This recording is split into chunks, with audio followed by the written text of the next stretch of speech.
Bonjour mon diamant, bienvenue sur cette vidéo papotage entre ciel et terre.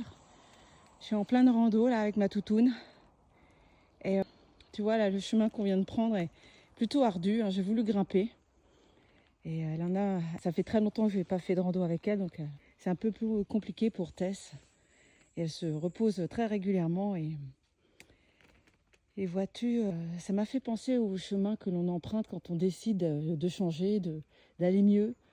Que là c'est bon, il y en a marre, il faut que ça change. Tu vois ce que je veux dire? Le chemin est raide. Il y a ma toutoune. Et tu vois, c'est dur. On avance, c'est compliqué. On ralentit parfois. Parfois on s'arrête. Tu vois, un peu comme toutoune. Ce chemin est très raide. Et tu vois, c'est dans ces moments-là que l'on a besoin d'être accompagné, que l'on a besoin d'aide. Alors notre ego non constructif n'a pas envie de cette aide. Ne veut pas paraître faible, ne veut pas nous demander de l'aide. Il a différentes peurs qui fait qu'il n'a pas envie de demander. Et pourtant, c'est justement dans ces moments-là que l'on a besoin le plus d'aide, que l'on a besoin vraiment d'être accompagné pour nous aider, nous encourager, nous donner l'impulsion, l'énergie pour continuer d'avancer, ne pas abandonner. Et comme cela, lorsqu'on arrive en haut ou au bout de l'épreuve que nous étions en train de passer, on a la libération, on se sent mieux, plus léger, un deuil est fait et la vie continue sereinement. Et là, à ce moment-là, on peut se retourner et voir tout ce chemin accompli, qui a été rude, plus ou moins rude. Tu as vu comme toutoune. Et là, maintenant, repos bien mérité, ma fifi.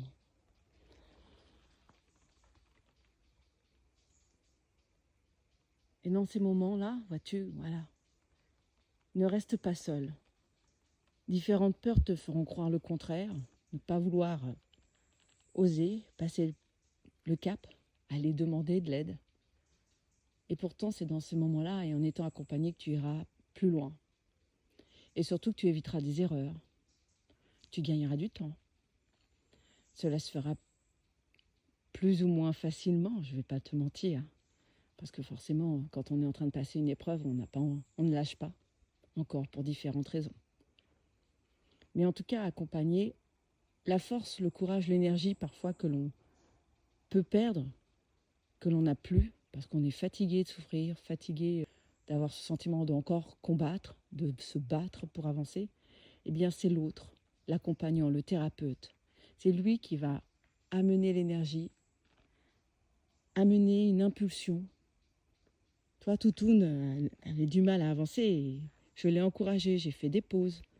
Je l'ai caressée quand elle est arrivée auprès de moi, félicitée. Tu vois, ça l'aide.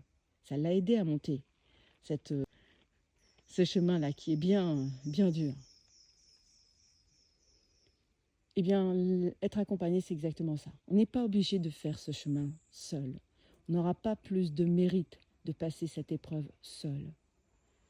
Donc, même avec la peur, avec l'orgueil, cet ego non constructif, n'hésitez pas. Allez demander de l'aide. Le thérapeute ne vous jugera pas. Si c'est le cas, changez. Trouvez quelqu'un d'autre. Et vous trouverez quelqu'un, la bonne chaussure.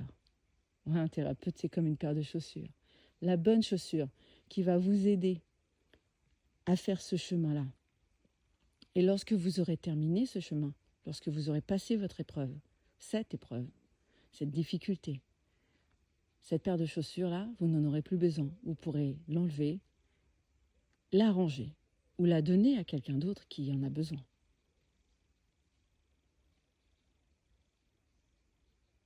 Je vous laisse quelques instants là pour profiter.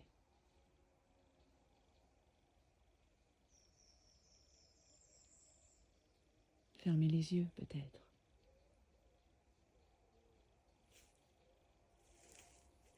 Écoutez.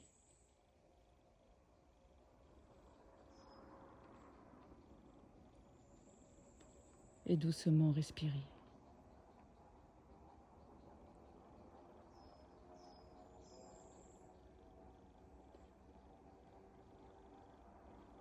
Voilà, Je voulais partager avec vous cette pensée qui me traversait